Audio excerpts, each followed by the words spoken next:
So I'm doing a TypeScript presentation on that next week. So, you guys are already here to learn about TypeScript, but if you want to learn even more, I'm gonna be doing a presentation next week on Wednesday. It's on, if you go to the Downtown Coding meetup. I'm not sure if it's posted yet,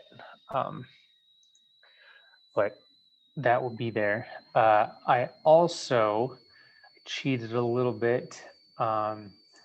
I created a Git repository specifically for that event, but I'm actually going to use it here as well for today. So you guys are going to get a nice little sneak peek of kind of what I'm going to talk about. It just kind of aligns nicely with what we're going to talk about today. So the repository I created, I'm going to post it here in Zoom.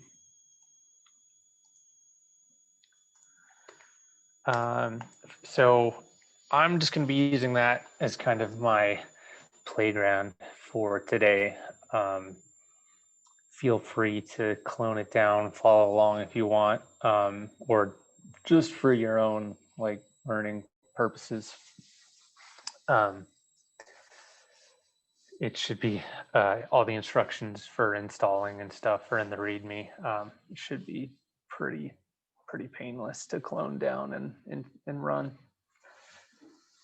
So with that being said, let's do this. All right, who wasn't here for the last week? Was there anyone, or were you all here? I know you were here last week. Go Bunny.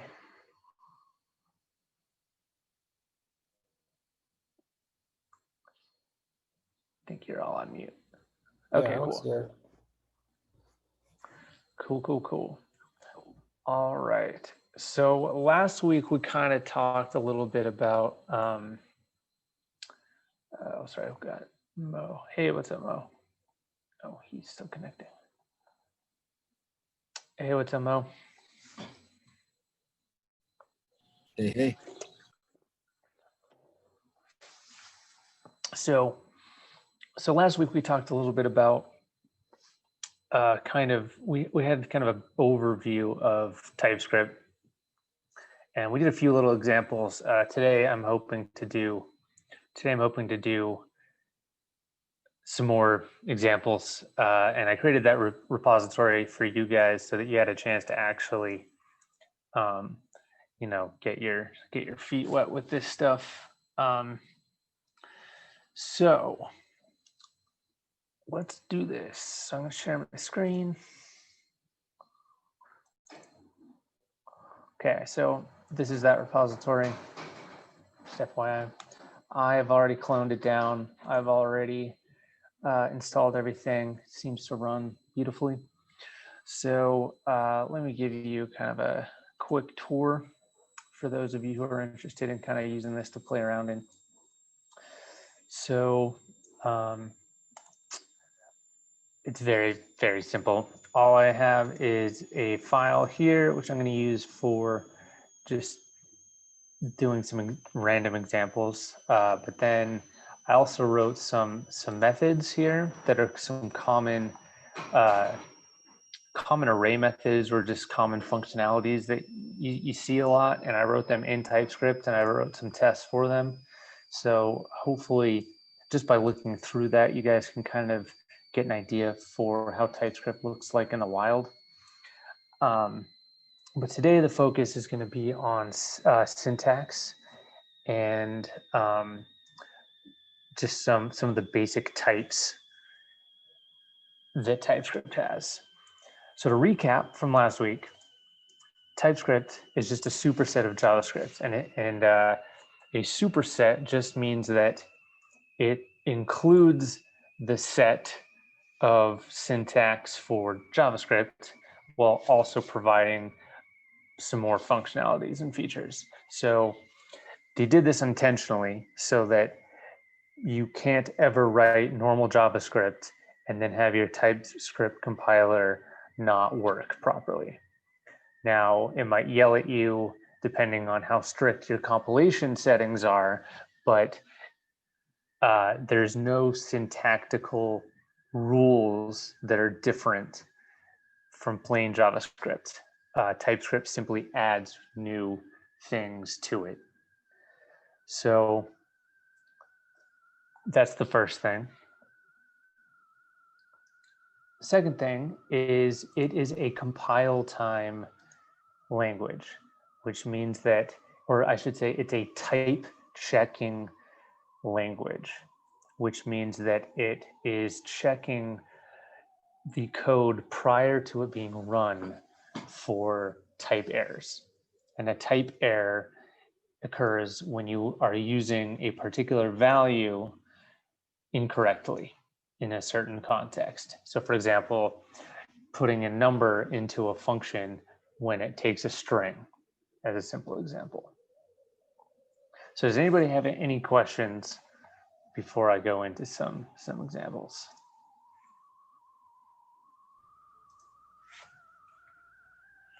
You can either talk or put something in the chat. Either way is fine with me.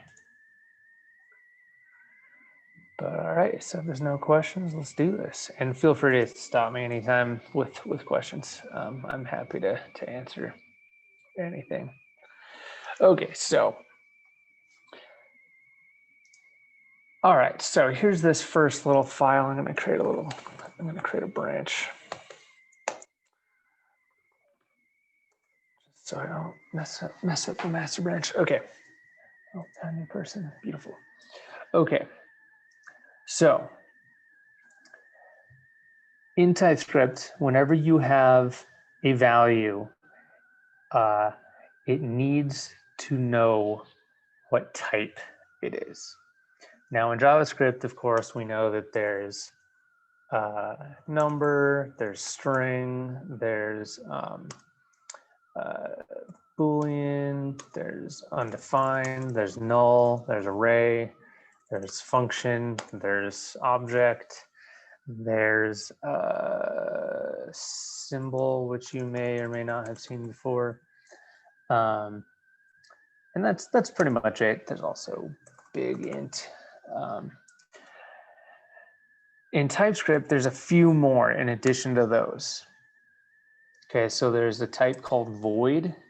There's a type called unknown, which is kind of trippy. And there's also a type called never. So these are some new basic types that obviously don't exist in JavaScript, because what these represent, they don't actually represent values, they represent types, whereas these are both types and, or I should say, there are certain values that are represented by these categories. These are a little different, and we'll kind of touch on these a little bit. Just wanted to introduce those. And for those of you who are still brand new to TypeScript, if you go to the documentation, there's a lot of really great info here. I highly recommend to read this link right here and this one as well, TS for the new programmer and TypeScript for JS programmers. If you come from a C# background or Java, obviously this is really useful. But basically everything in these articles right here are really fantastic. And then the handbook is where I've pretty much learned everything about TypeScript, in addition to just playing around with it. So highly recommend checking that out.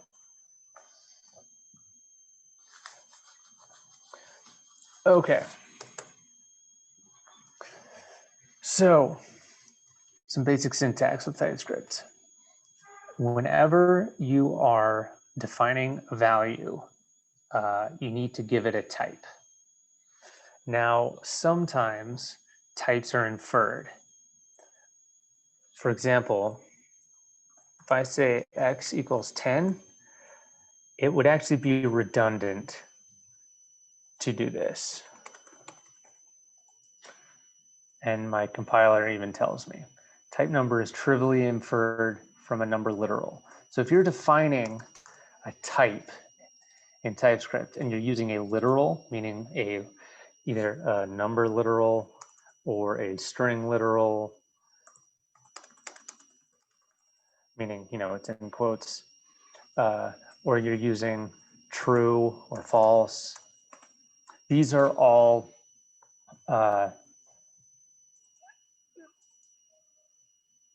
those are all inferred, or TypeScript will infer for you. So there's no reason to do this. It's because it's redundant. Now, so what really is, so where it really becomes useful though, is when we're defining things like functions, or we're defining things like objects, as well as more arrays. Like anytime you have like a more complicated type of value, types become very, very, very useful. So one thing that I want to talk about today were interfaces and enums. And in fact, I probably should have put that here. Although actually it's not really a basic data type. So now an interface in TypeScript is just a description of the shape of something. So when I want to say that, let's say I have an object that I want to represent as like the user of my site. It may have a username property and it may have a password property. So if I want to define a value that is a user, then it's very simple. I can just say user is of the type user, and my compiler sees this and goes, hey, you said that this value is a user, but it's missing the properties that make it so. So you need to add those. So that means that we've got to put a username.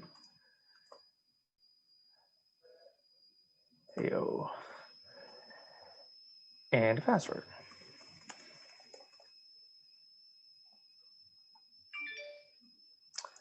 And this is a string. And there you go. We now have our user. Does anybody have any questions about this?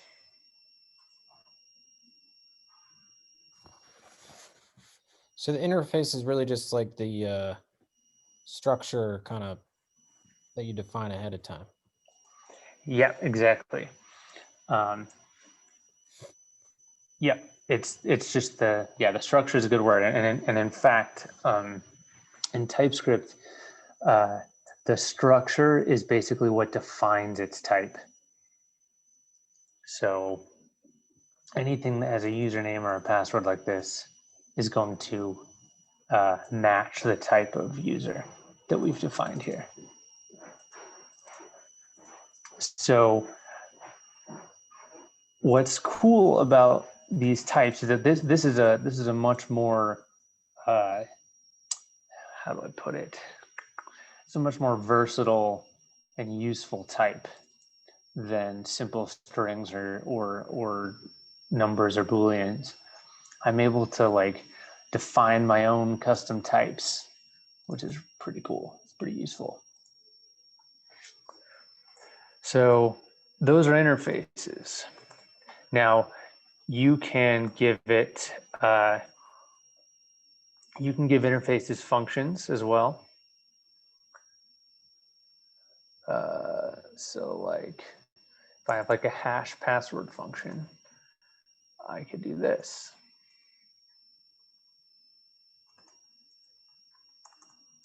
And this could be a string. It takes a string. Here's my raw password, and it's a string.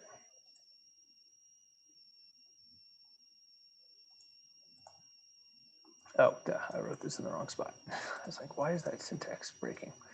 Here you go. So now, what this is expecting is it's missing a property called hash, which in this case is just a function. So if I'm going to do this, then I have to make sure that I have a function that will, you know, hash the raw password and save it, you know, whatever that may look like.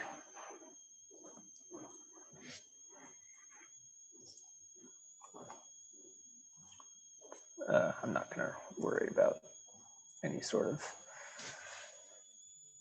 I'm not going to write any logic for this. It's just to demonstrate. So methods are perfectly acceptable as properties on interfaces, and this is how you define them. And notice that any parameters to a function also must be typed. Okay, so there are another really useful type, and it's called an enum. Does anyone know what an enum stands for, or like what it's short for? Anyone want to take a crack at it?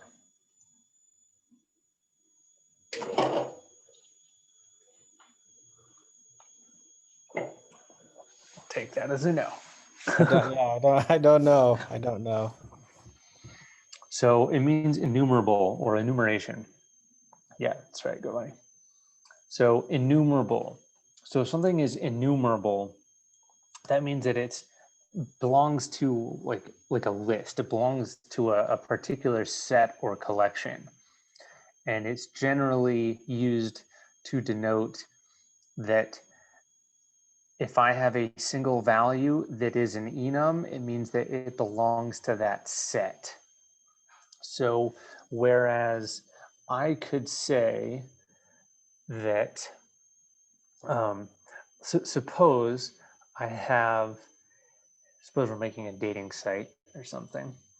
Now I could just as easily in my user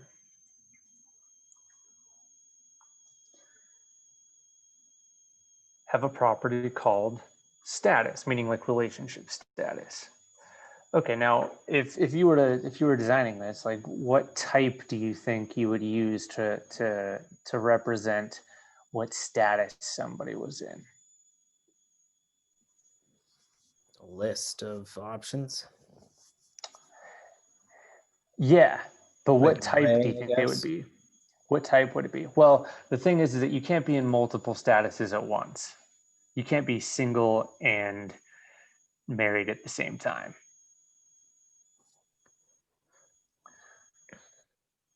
So my question is, like, if you were to represent the status of single, like what data type would that be? Oh, a string. Yeah, it's a string. So you would imagine, you'd think that you'd do something like this, which is perfectly fine. However, what are some like maybe limitations of this?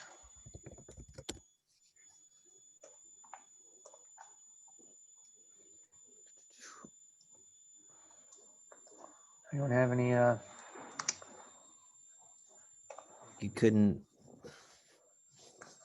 loop through it, or like, I don't know. So I'm gonna, as an example, I'm gonna make another user.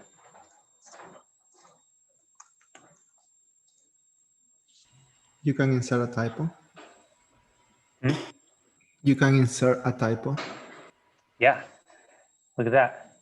This is different than that value, but aren't they intended to represent the same thing? Yeah. So this wouldn't be a very reliable way of representing a status, because this could be anything. You know, stuff like that. Like, what we really want to be able to represent here is one value within a set of kind of predetermined statuses. There shouldn't be this infinite pool of possibilities, right? It would make more sense, especially from a database perspective, if maybe we could rein in maybe 4, 5, 6, 7, depending on, depending on how you want to classify a relationship status. But you don't want infinitely many of them. You want a small set. So that's where enums are actually really, really useful. And I'm going to show you kind of 2 ways with how you can represent enums. The first way is with the enum key or name. So we're going to call this relationship status. And notice I'm using capital letters here. You don't have to, but that's kind of the convention. And notice it's the syntax is pretty much identical to an interface with a few notable exceptions. So what we can do here is we can define what our list of enums is. Now, this is basically we just need to write them down. So here we'll have, let's say, single, and again, it's kind of convention to use enum keys as all caps. That's just kind of what constant values are meant to represent, or that's just how we represent constants as a convention. So there's a couple of ways to write this, and I'll show you kind of the different meanings. So we've got single, we've got married, we've got let's see what other relationship statuses are there. Dating, Co-inhabiting. Co-inhabiting. There's co-inhabiting, there's widowed. We could, divorced. We could come up with all sorts of things, right? So this is a good list here. Okay. Open relationship. Yeah, then there's in relationship. No, I say open relationship. Oh, open. Yes. Yep, absolutely. Lots of ways that we could do this. All right, so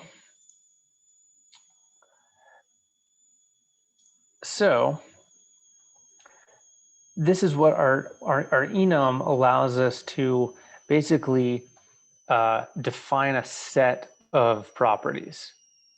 Now, one thing that I want you to notice is if I hover over this, look in the far right, see how it's a number?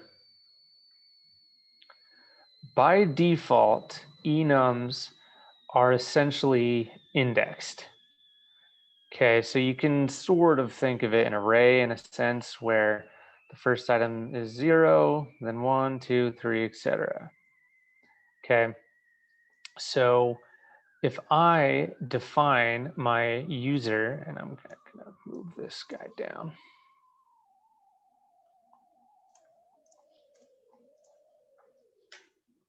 So I'm going to say, hey, you know what? My status is not just an arbitrary string. It's actually an enum. Okay. So if we go down to our code, we now have a couple of problems. Notice type string is not assignable to type relationship status. Now you're going to see this error a ton as you're playing around with TypeScript. It's probably the most common error because it usually just means that whatever value you've provided to, or whatever value you've put somewhere, it doesn't match with the type that it's expecting it to be. So in this case, we've passed in a property called status on this user, or we've defined this property, and we've set it to a string, a simple string, which of course is not allowed. We've said, no, status is not a string, it's an enum. It has to be one of these. So now this is where enums can sometimes be a little confusing. We can't say this because, first of all, we're talking about actual values now. This is just a type. These are just abstract types of values. Okay, they don't represent actual values. We're just saying, hey, these are the different categories that exist. Whereas this is an actual value. So how do you think I might represent this? How do you think I say that, hey, this is this person right here is in a is dating, for example? Any guess on the syntax? Relationship status dot dating. Yeah. Check it out. There it is. Okay, so one thing that's kind of cool about this, and what we're going to do is we're going to compile this down and see how this actually gets represented, or how this actually gets turned into normal JavaScript. So I'll say this person's single. Okay, so let's run this guy. I've got a few tasks I already. So let's do a dev build.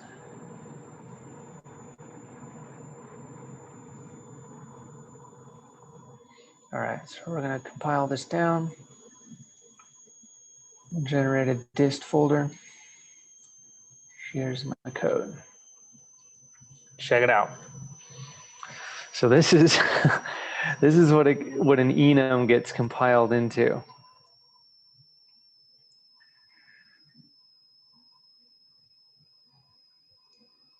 So as you can see, it's just a function that it's basically just a fancy function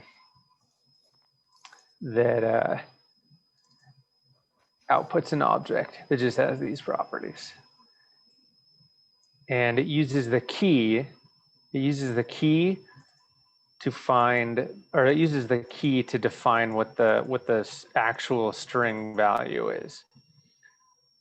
So that's what's happening there.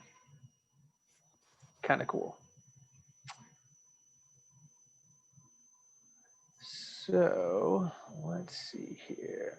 You just ran run build there, or TSC, TCS? I wrote a little script. I just did dev build, but TSC would work too. I just wrote some helper scripts that kind of simplify my compile process.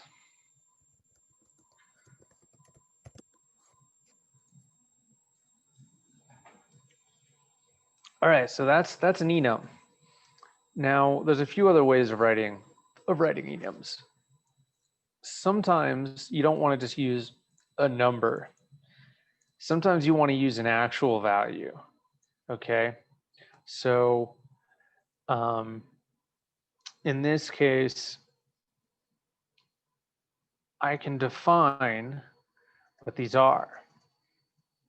I can say, hey, no, you know what? You're an actual string. But if you do that, then you have to do it for all of them. That's just something you have to remember. If you're going to define these as something other than just their default index, you've got to provide these.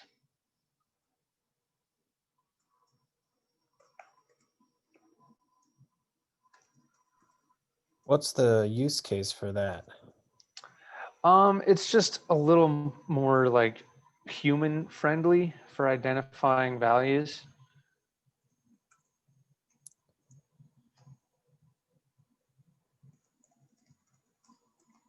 There we go. All right. So now when you look at this, you actually get the string itself. So like, for example, if I go into, let me compile this down again.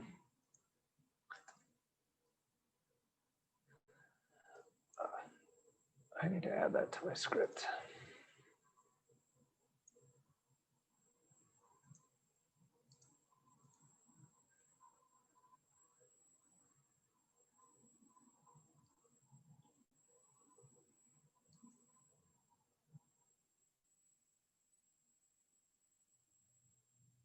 What is going on?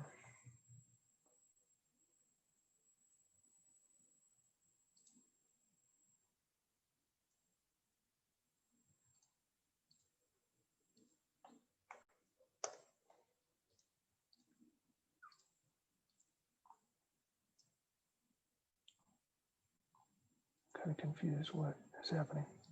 Why is this?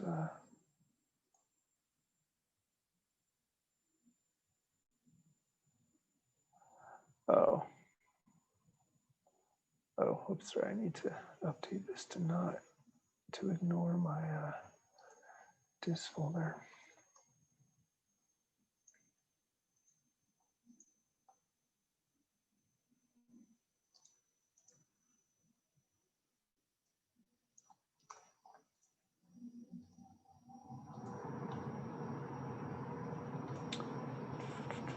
All right, let's build this again. Oops.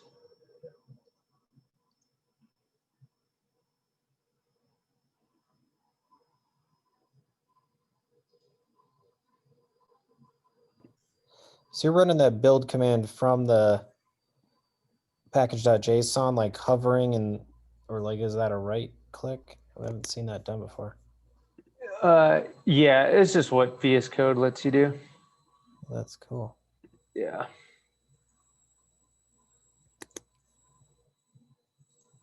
Although my compiler is being all weird. I don't know why it's thinking that this is a, oh.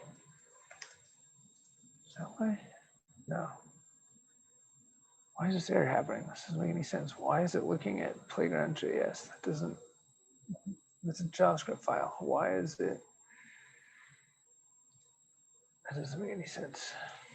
Okay, anyways, I'll look at that later.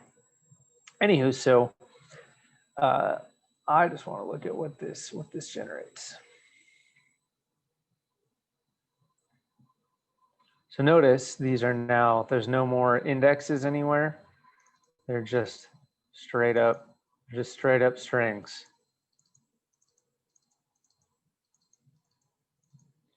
And this right here is just a simple variable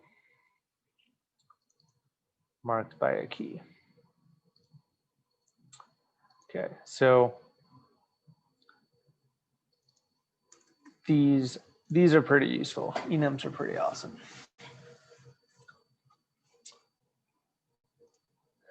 Okay, any questions about enums before we go on to the next thing? Is that like, what's the vanilla JavaScript version of enum? Just there isn't one. It's basically they kind of compiled down into this where basically this is just a function that takes an object and we're just saying, hey, we're defining this property on this object to be this value, and it just does it for each whatever key we want.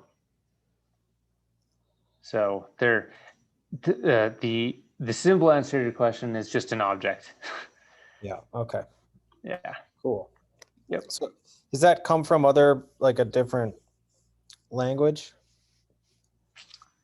Or is it kind of enums? Yeah, is that just Yeah, enums are common Got it. Okay. in other languages for sure.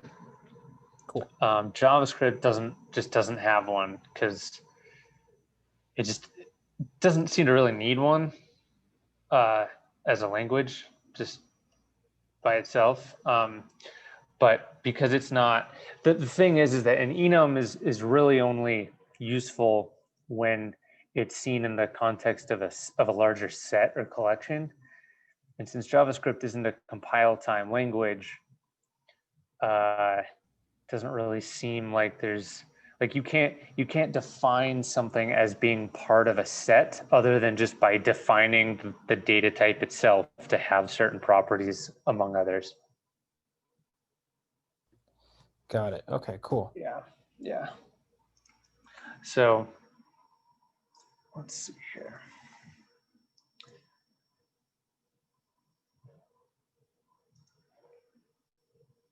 All right. So the next thing is, okay, so this is cool, but what we're going to talk about now is some there's some really cool things you can do with types. Types are kind of like Legos, just like data, just like you know, numbers and booleans and strings and stuff. Those are kind of the basic building blocks of they're like the basic building blocks of a computer language or a programming language. So just and in TypeScript, it's the same thing. Types, the basic types are just the building blocks. We can build much more sophisticated types from scratch. So what I'm going to show you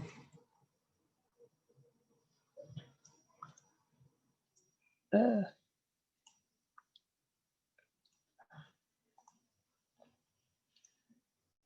right. What I'm going to show you is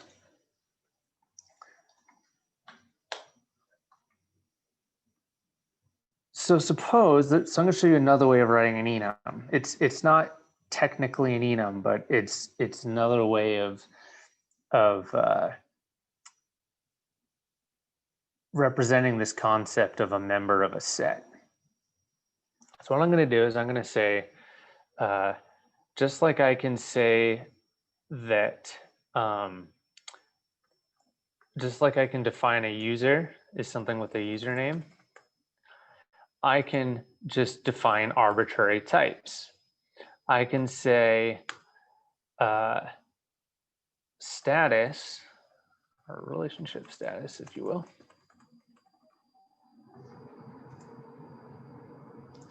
as a type. Look at that. I can just, it's almost just like defining a variable. Just instead of using const equals, I can just say type equals. And what's cool about this is that this allows me to do lots of really cool stuff.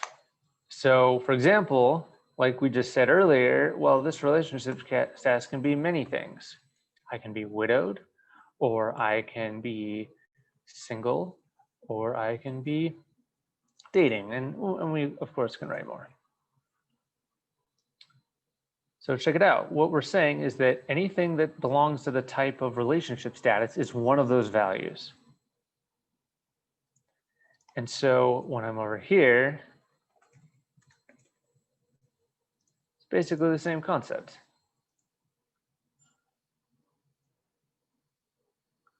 So if I'm going to define a user, it looks the exact same. Let's do Henry, whoever that is. And we'll do status. And then here I have VS Code recognizes what the compiler is seeing. So I'm able to pick one. Now, this is, again, the syntax is different. This isn't technically an enum. It's not an enum, but it's effectively working the same way as an enum works. If I tried to do something that wasn't in that set, well, then I'm going to get a type error. This is not assignable to type relationship status. Does that make sense, everybody? Yeah. Cool. Okay, so now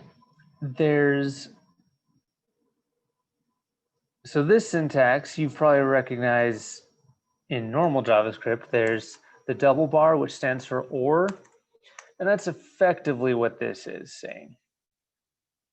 And just like there's an or, there's also an and. So suppose I'm defining an admin.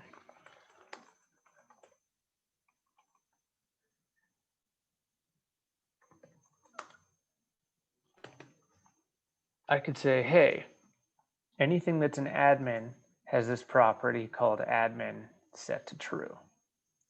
Okay, so I'm going to do this.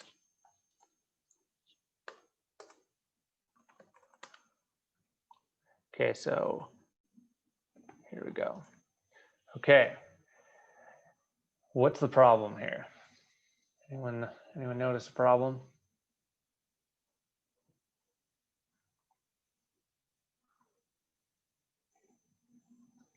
We need to extend the Yeah, we have two options. Either we can say, hey, admin, you are also a user. Okay, so for those of you coming from more traditional typed languages, I don't know if there are anyone in this room, but this is typical class-based inheritance in action, where we start with a base class and we extend it as needed.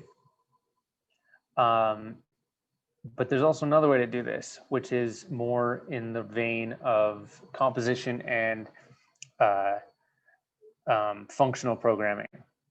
So whereas instead of extending from some arbitrary base class, we simply combine or what they call compose objects together. We're just going to take whatever properties we think are important or salient for our purposes, and we're going to construct an object from those other objects. So in this case, we're going to say admin is not just, doesn't just have this property. We actually want to say that you are both this and this. So I could do something like this. Type admin user is equal to admin and user. So now when I say that you're an admin user, same thing. I don't get any errors.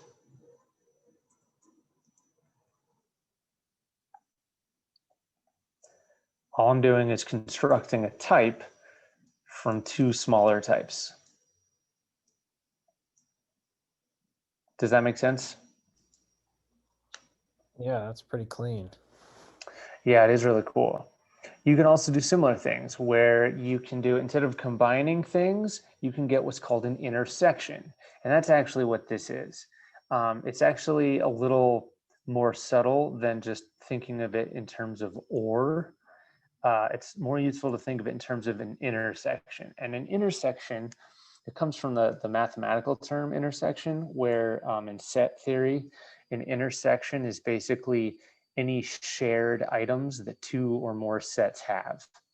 So if I've got a bucket of apples and you have a bucket of apples, then I've got Gala apples and Red Delicious apples and Granny apples, and you have some, I don't know any other apple types besides that. Honeycrisp and Fuji. Yes, Honeycrisp, thank you. Let's see, you've got Honeycrisp, but you also have Red Delicious apples.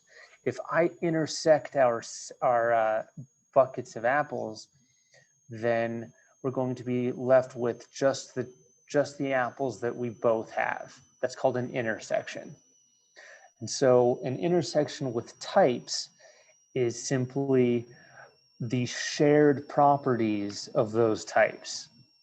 So for example, if I have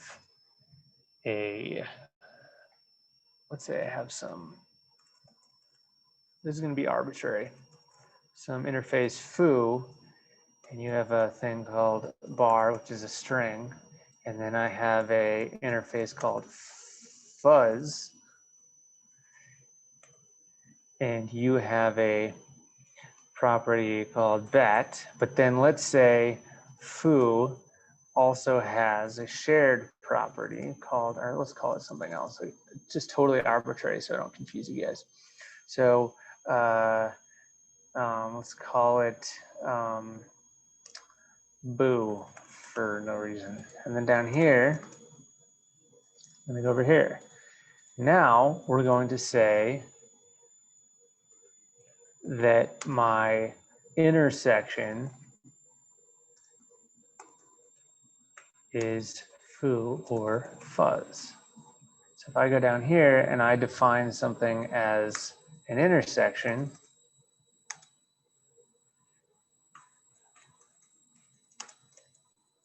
of two types, oops. Let's see what it's telling me.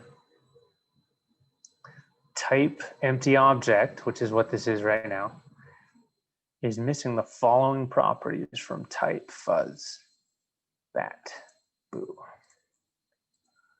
So we've got boo.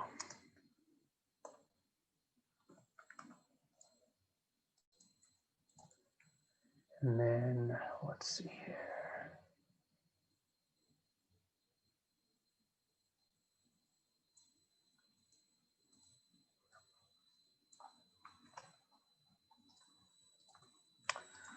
Let's see here. Oh, I'm sorry. I did not explain that correctly.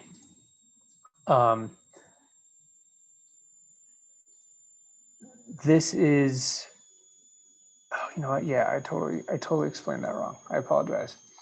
What this means is that this is either a foo or it's a fuzz. The intersection works a little differently. So notice how it's saying that this thing is not assignable type intersection. Property bat is missing, but required in type fuzz. But if I put it first,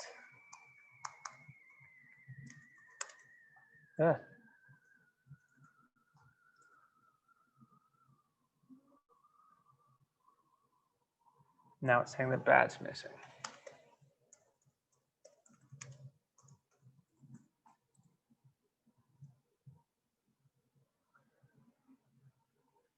So if I had done this, then it would have to have all of those properties.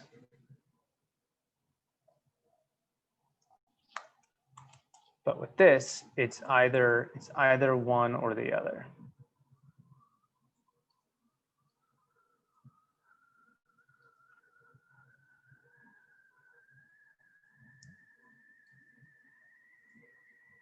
This gets very tricky. The intersection operator. It can be very confusing sometimes. I'll be honest.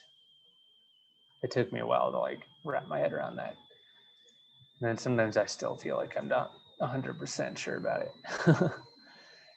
But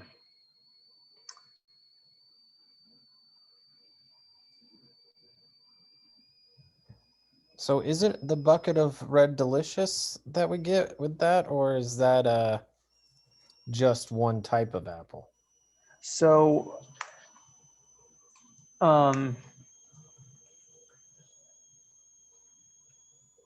so I gave you the wrong analogy. Don't think about the apples. So sorry about that. That was my bad. It's more saying this could be either, if something is an intersection type, then it could be either of those things. Since we know both of these types do happen to have a shared property, we know that this type is going to have that property. And if there were more, it would have all of those. But then the problem is that we don't know what other types, or we don't know which one it actually belongs to. Does that make sense?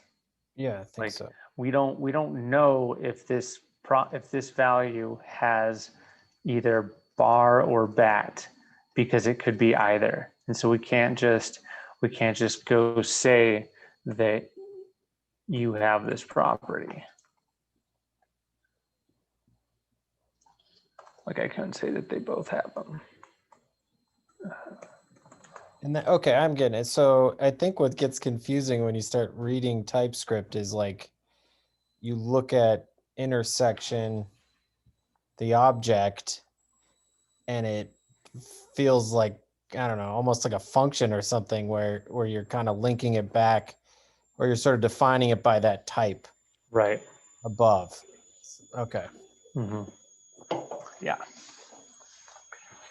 Yeah, like this extra syntax can make it look pretty tricky. Like having all this extra stuff everywhere. But really what you're doing there is trying to like create an object that can only have a certain type of information is sort of Right. the concept. Exactly. Exactly. Got it. Okay, cool. hmm Maybe that was super like clear for everyone. Hopefully. Maybe I'm not the only one.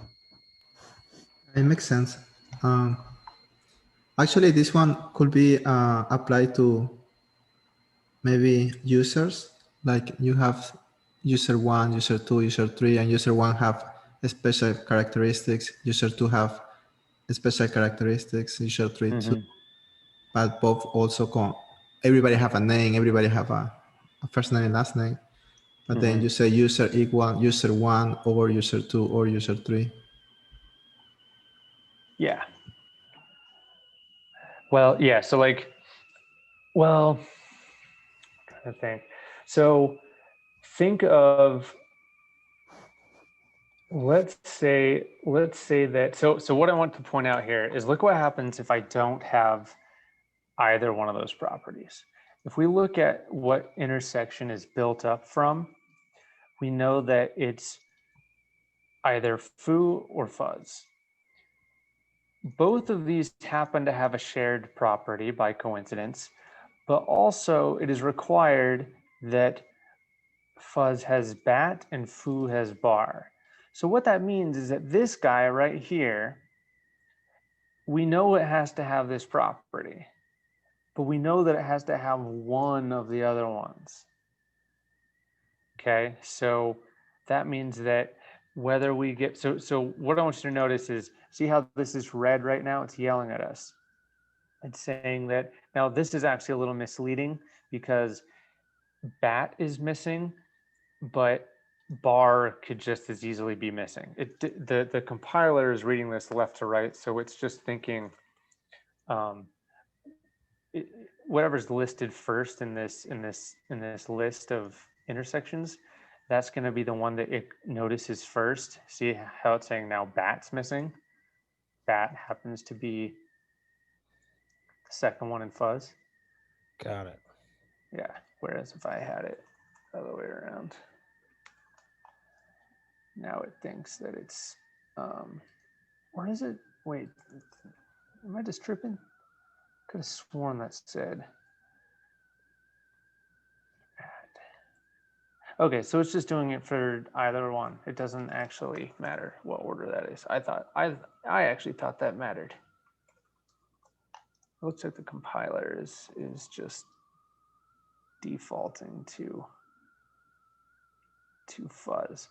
Anyways, that's a little misleading because this type, this intersection type, is, if I'm going to define an object as an intersection type, that means that it's got to match one of these shapes. Okay, so it has to have at least that, and then it has to have at least one of these other two. And what's interesting is that if it has both, this also is fine.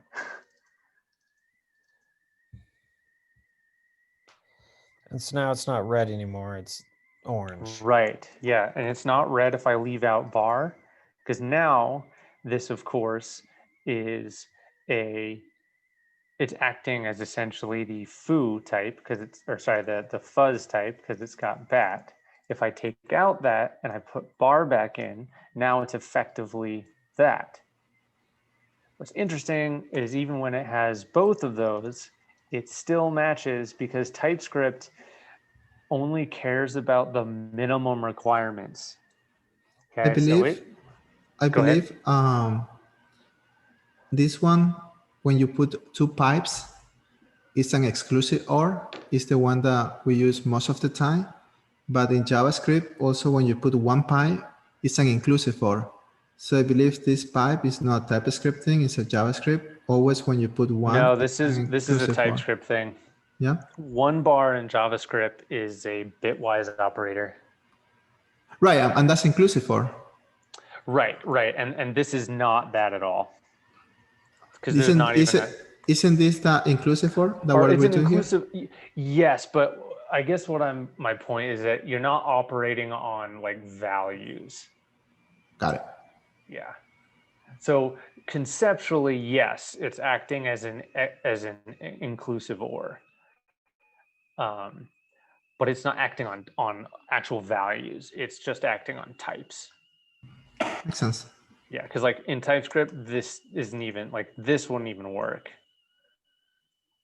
And then this is acting as that or that you're talking about, the inclusive or. Yeah, so that's a good way to think about it. Cool. All right, so that's So do you have do you work with a lot of custom types at oh yeah. work? It's like Oh yeah. basically building these different types that you apply or Right. check against. Yeah, because like think about, so like for example, at an old job I had, our database team has to put together schemas. So if you ever worked with databases, you know that if you have, depending on whether you're in like SQL or MongoDB or whatever you're using, you've either got tables or you have schemas, which are things that represent collections of items. And those items have to have a particular template or shape, right? So like the users in a database might look like this. But that's entirely up to whoever designs the database, whether, you know, what that is. So we actually had, I mean, hundreds of custom types. And then we had hundreds of special kinds of types depending on the situation that we were in. Do you use MongoDB or relational database? In my professional life, I've only dealt with SQL, but I've never had to really write anything. So I don't actually know SQL that well, to be honest with you, because I've interfaced with just APIs. So I haven't really done a lot of, I've had to do like querying and stuff, but nothing crazy. I'm a lot more familiar with MongoDB, and I prefer it. Probably just because I'm used to it. But so what's 100 different types? Like different type. If we kind of continue the user idea, different. Oh yeah. So okay. So here's a user. Okay, but then you have your but then you might have, so like I worked at a place called Timeshareware, and we built software for vacation management, or I guess our clients used our software to manage their timeshares. So like Disney was a client, and Marriott Hotels was a client. We had a bunch of hotel clients basically. They used our software to keep track of their timeshares. So like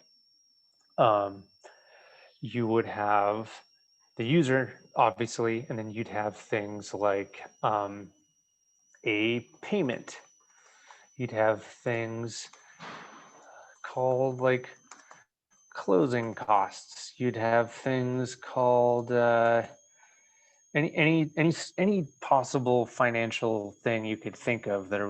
We called them entities, which are just schemas or templates for these things, for like real items in a database. And there were all sorts of complex relationships between them. So for example, I'm trying to think of like, there was like, man, I haven't worked there for like a year, so I'm trying to think. Or let me use my current job as an example. So we have these things called work items. Now, a work item is something that has an ID property, but it also relates to other work items potentially. Okay. It also is owned by a user, or it belongs to a user, which of course is over here. Right? inside of here, we've got, you know, other important properties, like, you know, what node it belongs to. This is all just like whatever, but like these all, you can imagine how complex this can get. Yeah. Okay, cool. That makes, yeah, I'm connecting the dots here. Yeah, yeah. So Because that's basically an ID, you know, it's all about these different types. So the ID is a string and a user is a user interface. And so that's how you're kind of like checking this stuff or creating those types so that you can apply it when you write your normal JavaScript, so to speak. right, yeah. So and in fact, this would probably be an array of work items, for example.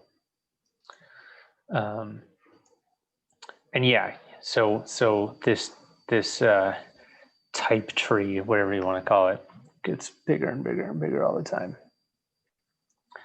So let's see here. All right, so now what I am most excited to introduce are these things called generic types. And if you thought this was abstract, you haven't seen anything yet. So just like we can combine types, we can intersect types, we can refer to other types within types, we can even do it recursively. We can build types from other types. Not only that, though, we can actually use types as variables. So suppose, for example, I have a function which simply adds a property to another object. That's all it does. It just takes an object and then just tags it with a new property and then returns it. So the problem is, how do you type that? So for example, and I have this very function written in here, which I'll get to in a second. But let's just like plan this out for a second. So okay, I have a function. Okay, cool. And it takes some object. Okay, cool. Okay, and it simply gives it a new property. Okay, so we're gonna take the object as it is right now, and we're gonna add some new property and some new value like that. Okay. The problem is, like, what type is this? Is this a user? Is this a admin? Is this an animal? What is this? Object. It's an object, but we just don't know what shape it has. Because we're adding something new to it. Well, it's just because this is a function that just takes an object as an argument, but it doesn't, I mean, we could, of course, stipulate that this object is perhaps only a user or something, but like, you know, this is let's say we intend to use this as a much more general use case function where we don't care what this is as long as it's an object. Right. But we also want to be able to recognize the object coming out as the same thing as it was, just with this new property. So this is where variables become very useful, or generic, we call them generic types. So we're going to come back to this. And what I'm going to do is we're going to define a type that is the combination of some type that we don't know what it is and some type that we do know what it is. Okay, so I'll call it with property. how about this? I'll call it with ID. This thing will be, its job is to provide an ID to something. Okay. So now my type with ID is, of course, we're going to give it an ID property, and it's going to be a string. Okay, but we want this to be, I want to be able to use this all over the place. So this is where variables come into play. I'm going to define a variable. It's just like an argument to a function. It's just like it's just like with a function. When you define parameters to a function, you're essentially defining a variable. Whereas in TypeScript, if I'm defining a type, if I'm defining a generic type, then it's kind of used in a similar way. There's your type definition, and then here's your arguments to that type definition. So what this is saying is that this type with ID takes some type as an argument, and we're going to do something with it. And in this case, we want it to be everything that O is, along with this. This says combine whatever that is with this. And it's convention to use single capital letters as generic types, just so you know. I could just as easily say this, but for whatever reason, they've decided that this is a convention. And I'm glad. Sometimes you do have to get a little more specific because you run out of letters, but anyway, does anybody have any questions with that syntax? So we created our own data type right now. Yeah. So with ID is like a string or number or. Yeah, it could be whatever, anything. We can define what this is, which I'll get back to in a second. Or we can like constrain this. We can say, hey, this can be anything as long as it is some type of, it can be either a string or a number. We can also say, hey, this has to be an array of something. You know, we can constrain it, but for now we're just going to assume that, hey, this can pretty much be anything. So now when we use this type, so suppose I have a user. Okay, so my user, again, has my username. Okay, however, I am going to define my my database user, meaning this is like how it looks in the database as opposed to how it would look in maybe like a form or something. This is now a user, or sorry, it's a user with ID. And sorry, I'm going to capitalize this because it's convention to use capitalized. And check it out. Now I can pass in my user. Oops. And you'll notice that these are brackets. It's just like a function. It's just that we use the brackets instead of parentheses to define the parameters. Okay, so now we have this custom type called DB user. So now if I'm going to define my user as a DB user, well, now it has not only a username, but it also has an ID. And if I were to forget this, it's going to yell at me and saying, hey, it's missing an ID. Does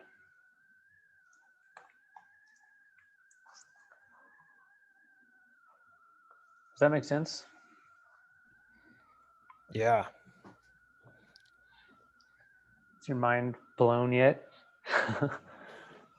It really just reverses the order of how you troubleshoot.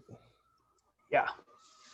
Because Totally does. you'd run that before and then be like, oh, I didn't include this. So, you know, you get some error that you. Absolutely. Absolutely. And then what's really cool is that now if I have a function called, you know, let's say I want to get user from a database, Well, check it out. I can just say, okay, well, you're a function that takes an ID, which is a string, and you're going to return a DB user. So now, it goes in, we'll assume it goes in to the server, gets your thing back. And then now I have to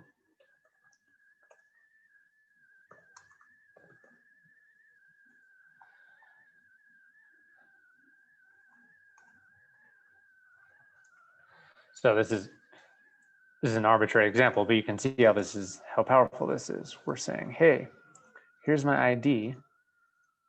There's my user. Oh, and also, sorry, I should probably let me make this a little more realistic. So let's just say I have some. Here's my database, right? With my user in it. That's my sweet database. And then now I can say return db.find, and I can say, hey, there's my user with user.id is equal to ID.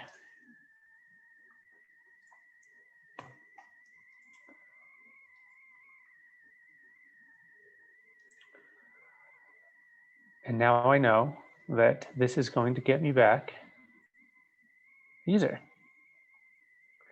It's also possible that, let's say I put in a bad ID. Let's say my ID that I choose doesn't exist on that. Well, I can account for that in my return value. I can say either you're going to get a user back or you're going to get nothing back.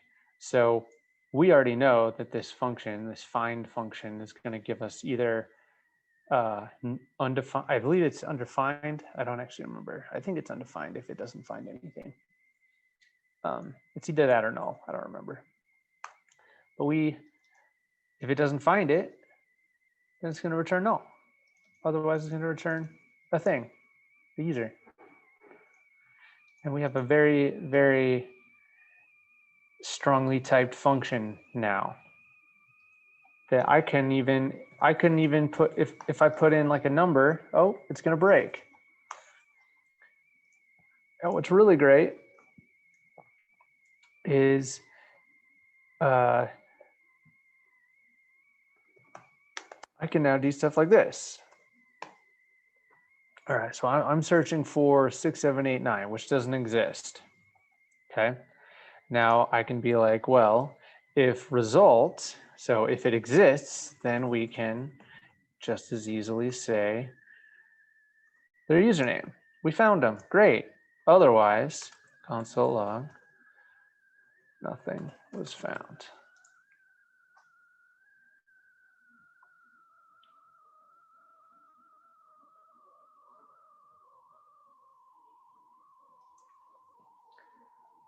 Pretty cool, right?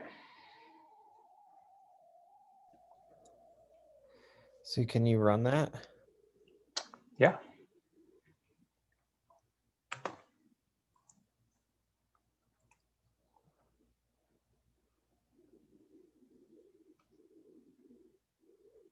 Oh, God. Let's see here. Oh, ha, look, here's my error. Type undefined is not assignable to with ID user or no. That tells you right then that, hey, look, find actually is a spec undefined if it's not found. This is why Typescript is awesome. Try that again.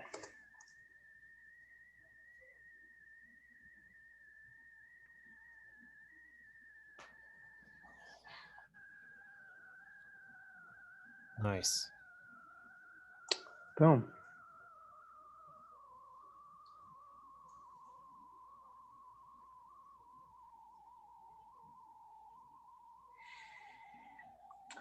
Makes sense. A little bit better, a little bit more sense. So what I wanted to do. What is more used, generics or interfaces? Generics. I mean, well, I don't know. It's kind of a hard question because they're different. They don't really. They're both necessary, so it's hard to say whether one's more useful than the other. They're both pretty critical. Well, this is kind of like unique to Typescript because with React we can do data types also with prop types instead of Typescript. But like we were able to do. TypeScript basically makes prop types obsolete. Yes, exactly. But now, so when I was comparing, it's like pretty much the same thing. But now generics is something that you cannot do in React. Oh, totally, yeah, absolutely. And in fact, there's so many cool things you can do with generics in React. So the last thing I wanted to show you guys was how you can use generics in functions.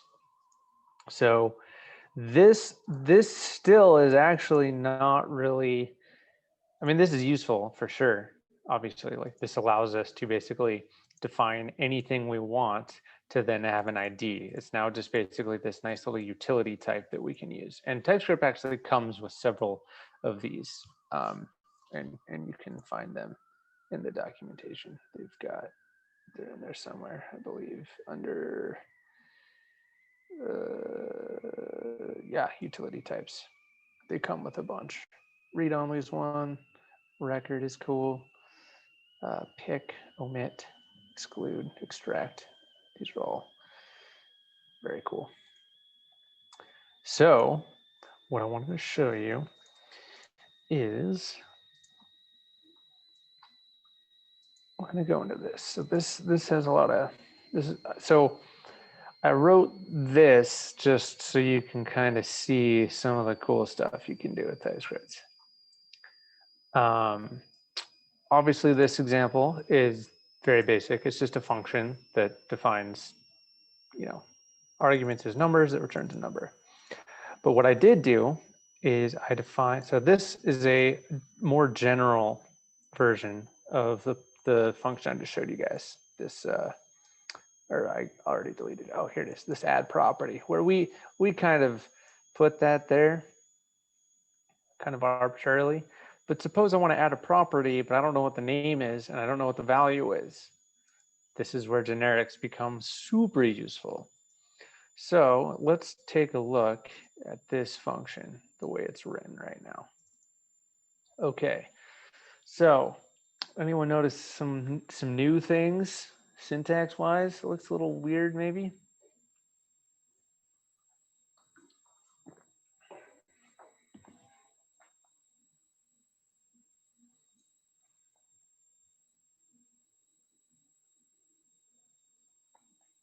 Anyone want to take a guess as to what this is doing?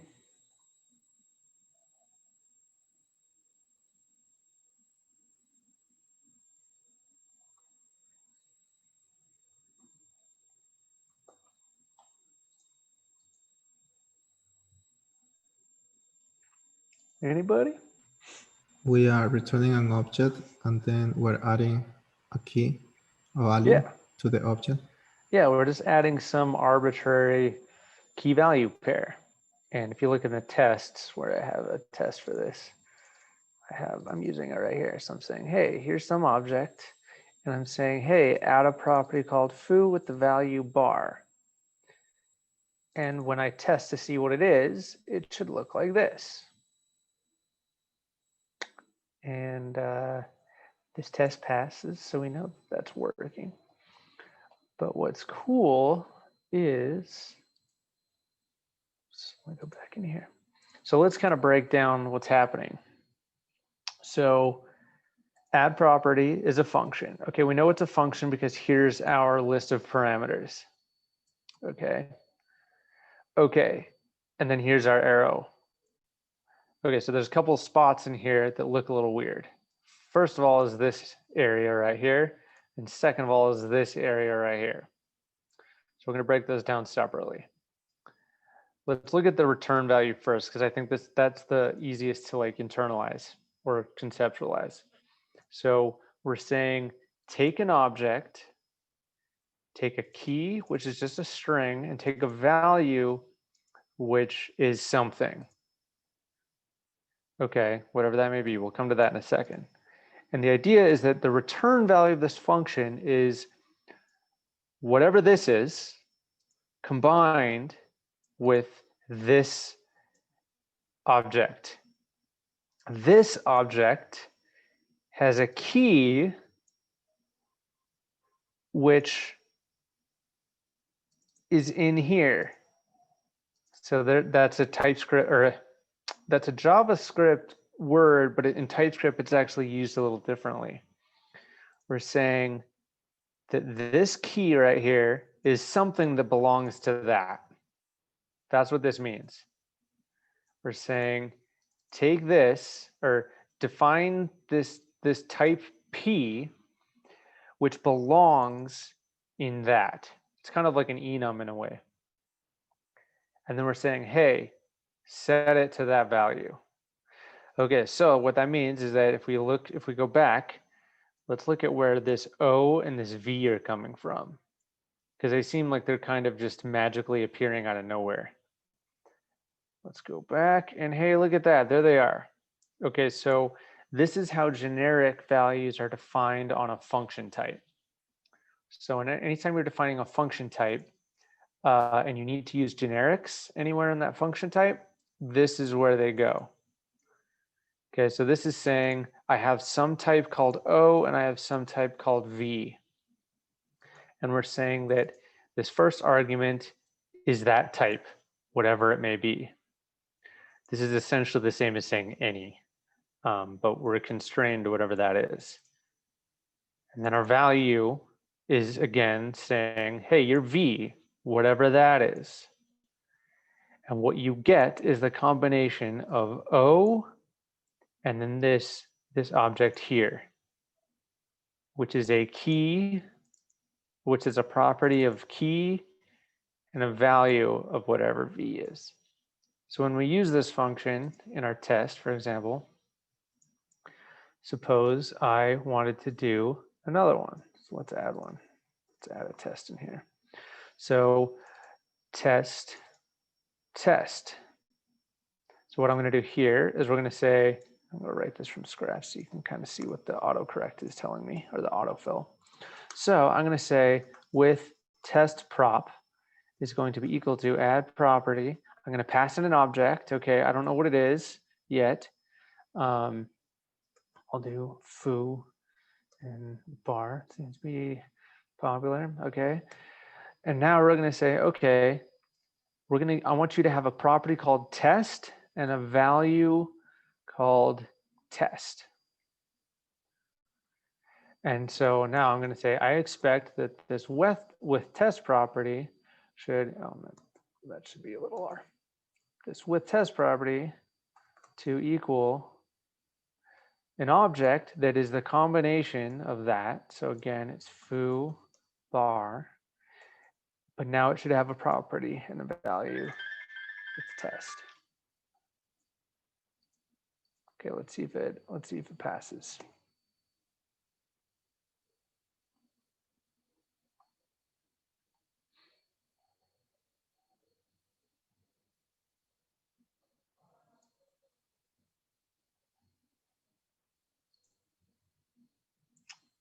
And look at that, passed, sweet.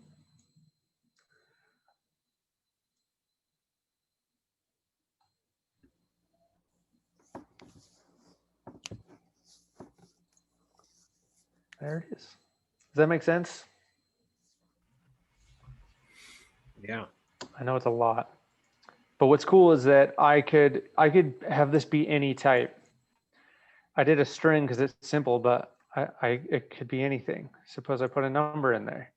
Now it expects with test prop to be this as a number. See how it inferred that that's a number? Yep. That's pretty cool. I could also have this be an array with the number 12 in it. if I wanted. And again, it's going to notice that, and it's going to work, and it's going to know. Check it out. It's an array with a number. So I could put in a whole other object there. I could put in literally anything. That's kind of that's what's really powerful about generics. They kind of just cover you but also allow you to make sure it's the right thing. Right. And you can constrain it as well. Like, suppose, if I go back in here, like, I could say something like, let's see here.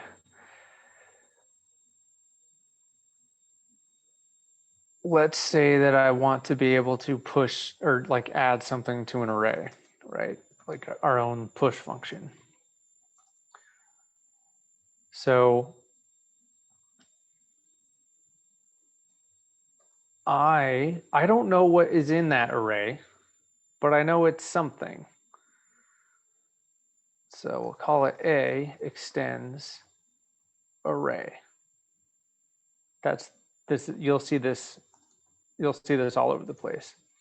This is saying, hey, define this type A and constrain it so that it has to be at least an array of something. So then my array here is A, and then I can be like my item to push, which I'll call it I.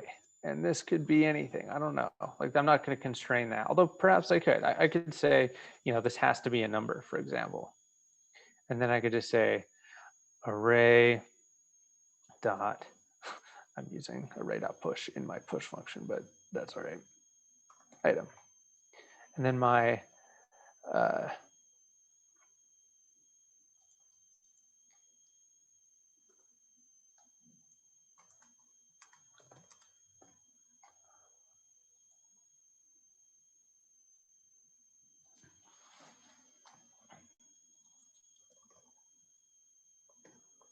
oh, and then, sorry, I have to say, so again, so notice what happened if I just left this out.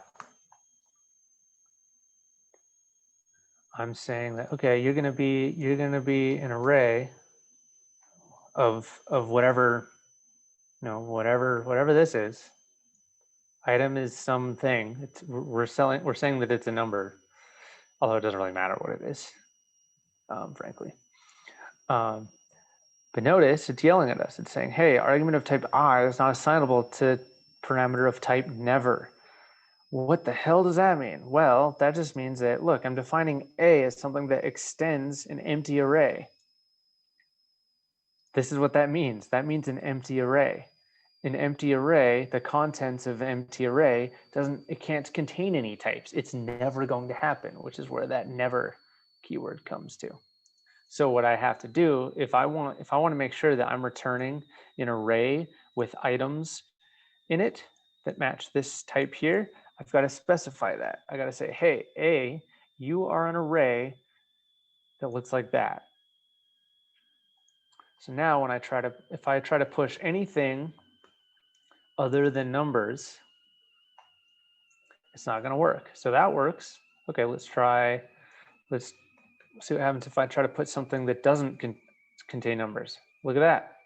String is not assignable to type 1, meaning a number. It's inferring that, right? But I could do 10. Can I? Oh, I cannot. Let's see here. Oh, right, because it's being very specific here. It's saying, hey, you can't put anything that's not a 1 in here. But of course, if I say that you are an array of numbers and that you are a number, then it's fine. It works just as well.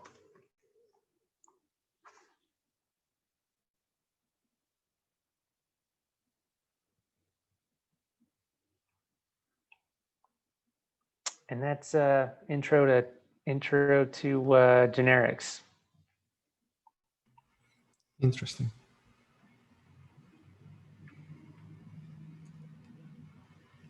But definitely a JavaScript developer cannot read TypeScript. Say what? I mean, if you don't know TypeScript, you don't understand. If you don't know, if you don't know TypeScript, you don't understand this, even if you know JavaScript, because there is a little more complexity there.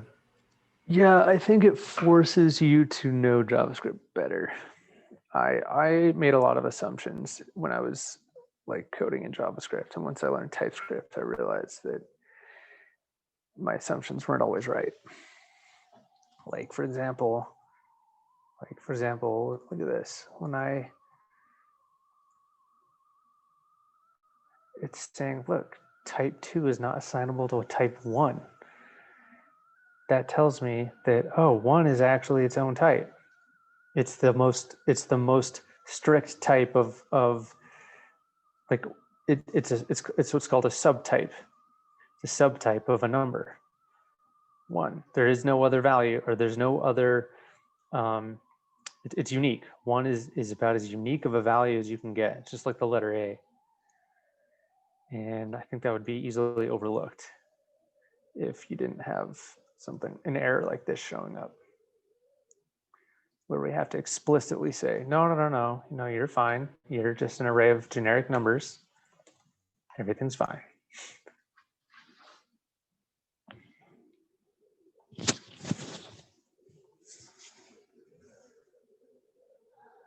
Yeah, I definitely got a lot better at JavaScript when I started learning TypeScript.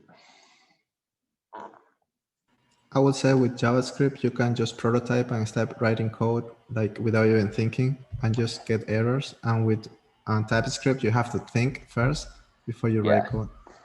Yeah, it's very true. Like I still will use like plain JavaScript if I just need to like sketch things out without having to like, really architect anything. Because it's quick. It's like a sports car, right? I can just like get in and just like go. But like if I have to design a system, then I'm going to use TypeScript.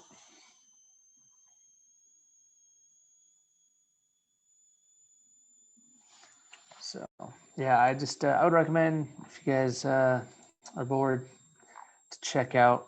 I chose these functions specifically because they're so common that I would expect anyone that's been coding even for a few months to be pretty familiar with the idea of a filter or a map. These are just array methods. Object.keys is not really an array method, but it is a method on the object, the global object.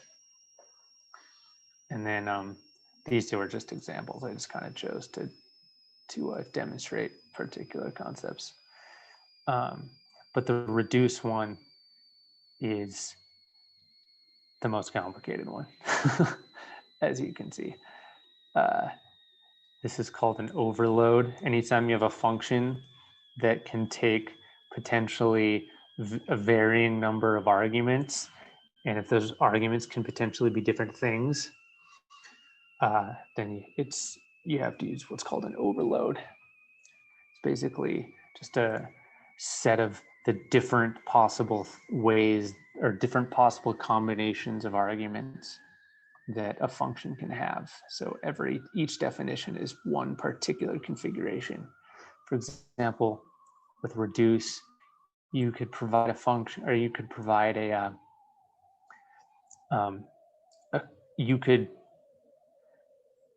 when you're reducing something to a single value, you may not want to initiate it with a first value, and that's fine. Don't provide it. Okay, but you also sometimes do. So you might do it there. But then what happens if you want to reduce to something that's a different type other than what you started with? Like, let's say instead of trying to do a sum function where you take an array of numbers and you add them all together, let's say you take an array of numbers and you concatenate them into one big number as a string, which is one of the tests I did right here. You want to be able to initiate that value so that you can go from one data type to another. That's one thing you have to take into account. And then what if it's undefined? And there's all, there's like several different combinations and possibilities. So that's what an overload does. It kind of takes those into account. But I'll talk about overloads either next week or the week after, because this is pretty advanced. But I figured I'd give you guys something to at least look at so you can kind of familiarize yourself with this stuff. Sounds good. Yeah. Does anybody have any questions? I know it's a lot of information. This is fun. It's complex. It's getting complex, so it's fun. Yeah. Yeah, it is very complicated. I mean, I understand, but I don't know if I can write that way yet. But I understood what you did. Mm-hmm. Yeah, like you just gotta like apply it, Yeah, That's- probably that's after how- some that's how practice. Yeah, that's really the only way to really nail this stuff down. That and reading the documentation. That's how I learned. Just the documentation and just trying and failing at a lot of things. So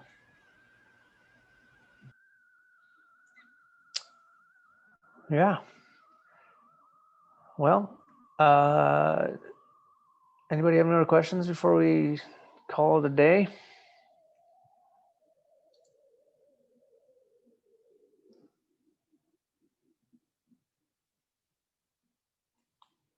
All right, I'll take that as a no. But thanks for joining, and hopefully we'll see you guys next week. Thank you, Ben, for these workshops. They're very Yeah, useful. you are very welcome. Take it easy, guys.